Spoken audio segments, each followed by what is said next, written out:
जय श्री राम। आप सभी का मानस चर्चा में स्वागत है। आज हम चर्चा करेंगे श्री हनुमान जी के ऊपर। और हनुमान जी हमारे गुरु के रूप में है और गुरु कृपा का क्या प्रभाव होता है, इस पर हम चर्चा कर रहे हैं। बाबा गोस्वामी जी हनुमान चालीसा के शुरू में ही लिखते हैं, श्री गुरु चरण सरोज रज, श्री गुरु चरण सरोज रज।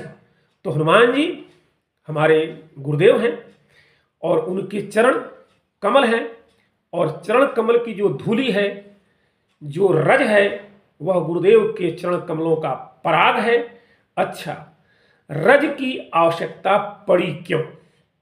देखो, दूसरे को देखना हो तो आंख ठीक होनी चाहिए, पर अपने आप को देखना हो तो केवल आंख से काम नहीं चलेगा।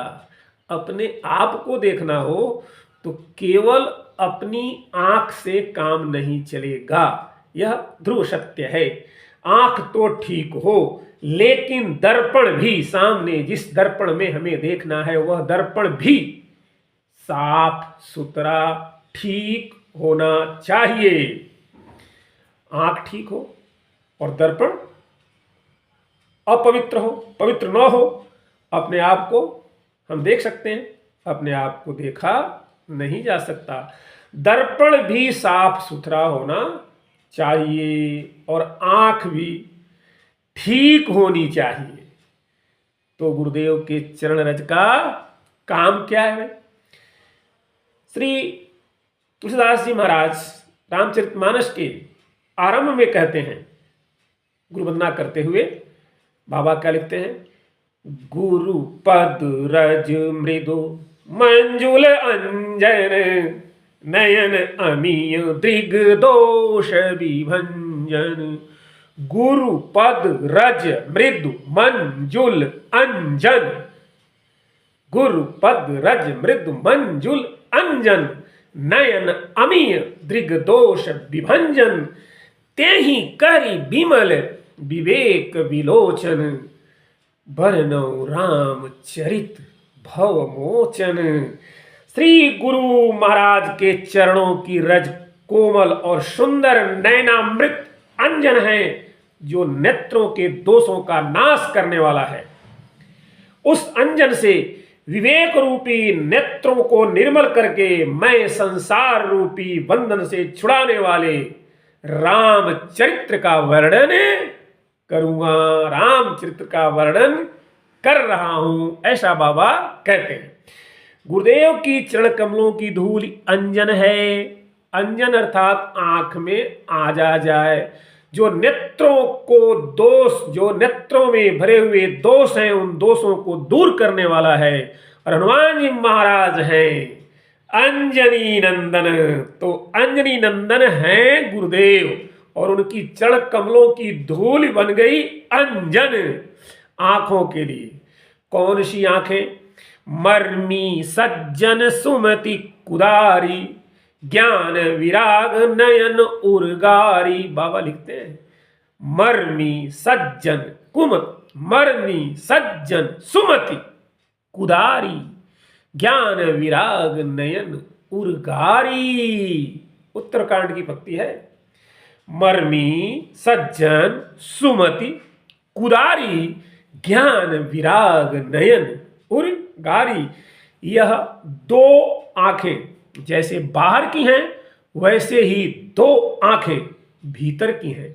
उन आंखों का नाम ज्ञान और वैराग्य है।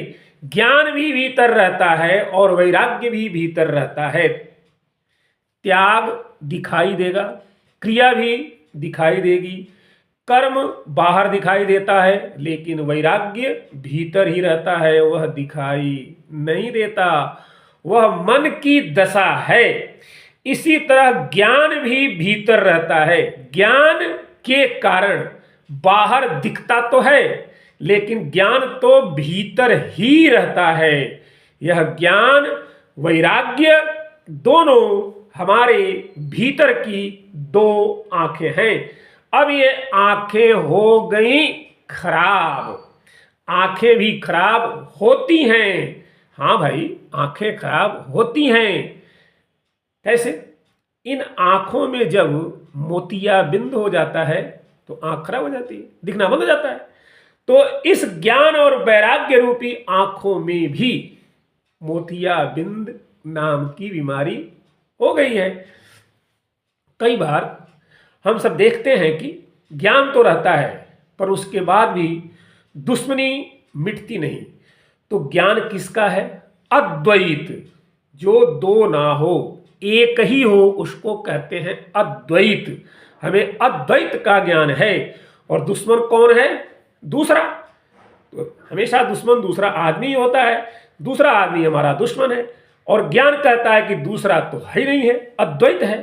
तो ज्ञान तो है पर ज्ञान की आंख में द्वेष का मोतियाबिंद आ गया। हमें ज्ञान तो अद्वैत का है लेकिन हम काम करते हैं द्वैत का। हम दो मान रहे हैं और इसी ज्ञान की आंख में द्वेष का मोतियाबिंद आ जाने के कारण ऐसा हो रहा है। अगर ज्ञान की आंख ठीक हो गई तो उमा जी राम चरण रत विगत काम मद क्रोध। उमा जी राम चरण रत विगत काम मद क्रोध। निज प्रभु में देख ही जगत। निज प्रभु में देख ही जगत। कहीं सन करहि विरोध। उमा जी राम चरण रत विगत काम मद क्रोध। निज प्रभु में देख ही जगत। कहीं सन करहि विरोध। यह भगवान शिव जी माँ पार्वती से कहते हैं कि वहाँ जो भगवान श्री राम जी के चरणों के प्रेमी हैं और काम, अभिमान तथा क्रोध से रहित हैं, वे जगत को अपने प्रभु से भरा हुआ देखते हैं। फिर उनका वैर किससे है? किसी से वैर नहीं, तो विरोध क्यों करेगा? अगर भगवान को सर्वत्र देखेंगे तो मन प्रेम से भर जाएगा। करूं मैं दुश्मनी किससे? करूं मैं दुश्मनी किससे? अगर दुश्मन भी हो अपना, करूं मैं दुश्मनी किससे? अगर दुश्मन भी अपना, मोहब्बत ने नहीं दिल में, मोहब्बत ने नहीं दिल में जगह छोड़ी अदावत की। मोहब्बत ने नहीं दिल में जगह छोड़ी अदावत की। तो ज्ञान की आंख अगर ठीक ठीक देखे तो झगड़े की वजह समाप्त। लेकिन एक बात है, कई बार प्रश्न उठता है, कैसे ज्ञानी है? ज्ञानी है तो यह द्वंद्व कैसा? तो क्या इसका मतलब ये अज्ञानी है? नहीं, बिल्कुल नहीं।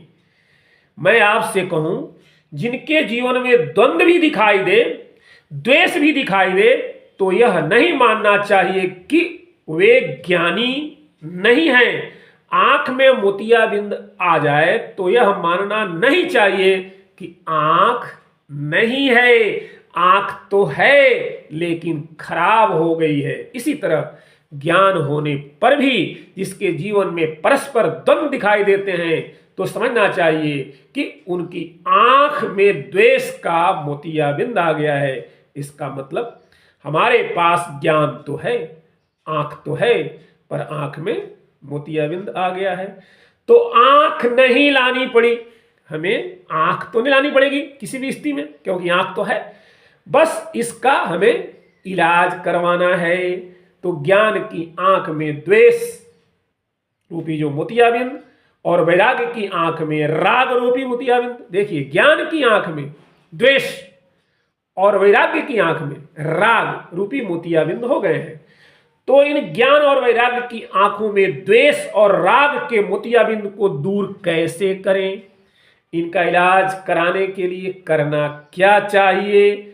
बाबा गोस्वामी तुलसीदास जी महाराज कहते हैं कि इन्हें दूर करने के लिए श्री गुरु चरणों की रज को अंजन बनाकर आंखों में लगाना चाहिए। गुरु पद रज मृदु मंजुल अंजन, नयन अमीय दृग दोष विभंजन। नयन अमीय दृग दोष विभंजन। ज्ञान की आंख में यदि द्वेष का मोतियाबिंदु आ जाए तो यह अंजन लगाकर इसका इलाज संभव है, इलाज किया जा सकता है। अब ज्ञान की आंख तो स्वस्थ हो गई, पर इस राग का क्या करें? कई बार ऐसा होता है कि कई लोग, बहुत से लोग हैं जो वैराग्यवान तो हैं, पर उनमें भी राग दिखाई देता है। तुरंत सभी आलोचना करने लगते हैं कि काहे के वैरागी हो भाई, आपके अंदर राग है तो काहे के वैरागी हो? नहीं भाई, वैरागी तो हैं, पर वैराग्य की आंख में राग की बीमारी आ गई है। तो राग कैसे दूर हो? गुरुदेव की शरणागति लीजिए। तो गुरुदेव के चरणों पर आश्रित रहते हैं। जो लोग भी गुरुदेव के चरणों पर आश्रित रहते हैं, उनकी ज्ञान और वैराग्य की आंखें ठीक हो जाती हैं। तो गुरुदेव की चरण धूल ज्ञान और वैराग्य के दोषों को दूर कर देती है। अच्छा, एक बात है, यही धूल यदि आंखों में गिर जाए तो खुली हुई आंखें भी बंद हो जाती हैं। और हो जाएंगी या नहीं, आप बताइए? खुली हुई आंखें बंद हो जाएंगी। अद्भुत बात है। यही धूल गुरु के चरणों से जुड़कर बंद आंखों पर लगे तो बंद आंखें खुल जाएंगी। अच्छा, और गंभीरता से सोचें तो रज धूल को भी कहते हैं और रज रजोगुण को भी कहते हैं। रजोगुण का संबंध काम से है। श्रीमद् भागवत गीता में कहा गया है, काम एष क्रोध एष रजोगुण समुद्भव। काम एष क्रोध एष रजोगुण समुद्भव। तो रजोगुण काम से उत्पन्न होता है, लेकिन यही रज यदि गुरु के चरणों से जुड़ जाए अपने, तो एक उदाहरण से समझते हैं। आपने उदाहरण हो सकता है सुना भी हो। भगवान श्री राम जी के चरण रज की बात है। अहिल्या देवी क्या चाहती हैं? भगवान के चरणों का रज चाहती हैं, और भगवान के चरणों के रज से माता अहिल्या का उद्धार हो गया। क्यों? अहिल्या जी का भाव यह था कि रज अर्थात काम के कारण ही हमारा पतन हुआ है। वही रज जब भोग से, काम से जुड़ती है तो पतन का कारण बनती है। वही रज जब भगवान के चरणों से जुड़ती है तो उद्धार का कारण बनती है। वही रज जब भगवान के चरणों से जुड़ती है तो उद्धार का कारण बनती है।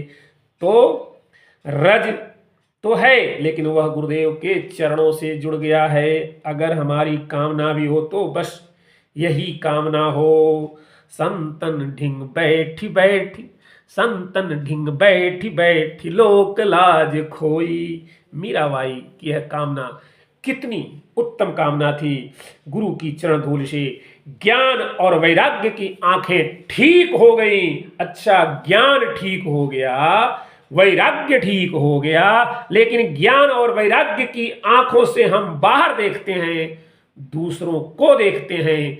जिन आँखिन सब देखिय ओ आँखिन देखी जाए। जिन आँखिन सब देखिय ओ आँखन देखी जाए। यदि आँख को देखना हो तो जिन आँखों से हम दूसरों को देखते हैं, उन्हीं आँखों को देखना हो तो, अपने चेहरे को देखना हो तो तब चाहिए मुकुरु, दर्पण चाहिए। हमें तब आवश्यकता पड़ती है दर्पण की। श्री गुरु चरण सरोज रज निज मन मुकुरु सुधार, यहां आवश्यकता पड़ती है दर्पण की। तो बाबा गोस्वामी तुलसीदास जी महाराज जी से किसी ने पूछा, यदि ज्ञान और वैराग्य आंखें हैं तो दर्पण क्या है? तुलसीदास जी महाराज कहते हैं कि अपना मन ही दर्पण है। अपना मन तो अपने पास है, अर्थात दर्पण तो अपने पास है, पर उस दर्पण पर अपना चेहरा साफ दिखाई नहीं दे रहा है। हमें ज्ञान तो हो गया, क्योंकि हम संतों के साथ बैठकर आए हैं, सत्संग में बैठकर आए हैं, और वैराग्य भी हो गया। हमेशा के लिए नहीं, पर कुछ देर के लिए ही सही वैराग्य तो हुआ। हम संसार को भूल जाते हैं, भूल गए हैं, फिर भी इस दर्पण में अपना चेहरा नहीं दिख रहा है। क्यों नहीं दिख रहा है? क्योंकि यह दर्पण मैला है। दर्पण क्या है? मन। दिल का शीशा साफ कर, दिल का शीशा साफ कर, दूर कर अभिमान को। दिल का दर्पण साफ कर, दूर कर अभिमान को। प्रेम भक्ति के बिना नहीं नाथ के मन भाएगा। प्रेम भक्ति के बिना नहीं नाथ के मन भाएगा। सोई परम पद पाएगा, जो भजे हरि को सदा सोई परम पद पाएगा। मन का दर्पण कैसे साफ हो? छोड़ दुनिया के मजे, छोड़ दुनिया के मजे सब बैठकर एकांत में। छोड़ दुनिया के मजे सब बैठकर एकांत में। ध्यान कर गुरु के चरण का, ध्यान कर गुरु के चरण का, ध्यान कर गुरु के चरण का। तो प्रभु मिल जाएगा, तो प्रभु मिल जाएगा। तो गुरु के चरण रज अर्थात चरण धूलि दो काम करती है। पहला, अपने ज्ञान और वैराग्य रूपी आंखों से राग और द्वेष के मोतियाबिंद को दूर करने का। इस दूर करने के लिए किसका काम करती है? कथा में मैंने बताया अंजन का काम करती है। घट में है सूझे नहीं, लानत ऐसी जिद। घट में है सूझे नहीं, लानत ऐसी जिद। तुलसी या संसार को भय मोतिया बिंद। और दूसरा काम यह है कि यदि दर्पण साफ न हो तो इसी गुरु चरण रज से धूल से दर्पण साफ किया जा सकता है। आपने देखा होगा, बहुत से लोगों को देखा होगा कि लोग राख से, मिट्टी से बर्तनों को साफ करते हैं, दर्पण को भी साफ करते हैं। पहले राख या मिट्टी को दर्पण पर लगाते हैं, फिर उस पर जल गिराकर उसे साफ करते हैं। इसी तरह गुरु चरणों की धूल को अपने मन रूपी दर्पण पर लगाओ, फिर अपने प्रेमाश्रुओं के जल उस पर गिराओ, तो दर्पण साफ हो जाएगा, निर्मल हो जाएगा। इसीलिए बाबा गोस्वामी महाराज लिखते हैं, निर्मल जन मन सो मोहि पावा। निर्मल जन मन सो मोहि पावा, मोहि कपट छल छिद्र न भावा। निर्मल मन जन सो मोहि पावा। मन की निर्मलता से मिलते हैं भगवान। मन निर्मल तो मिलेंगे भगवान, और गुरुदेव की कृपा से होता है मन निर्मल। यह है गुरु कृपा का प्रभाव। जब हमारा गुरु कृपा हमारे ऊपर होगी तो हमारा मन निर्मल हो जाएगा, और जब हमारा मन निर्मल हो जाएगा तो भगवान स्वयं कहते हैं, निर्मल मन जन सो मोहि पावा, मोहि कपट छल छिद्र न भावा। हमें भगवान स्वयं मिल जाते हैं। यह है गुरु कृपा का प्रभाव। आज के लिए आप सभी को जय श्री राम, जय हनुमान।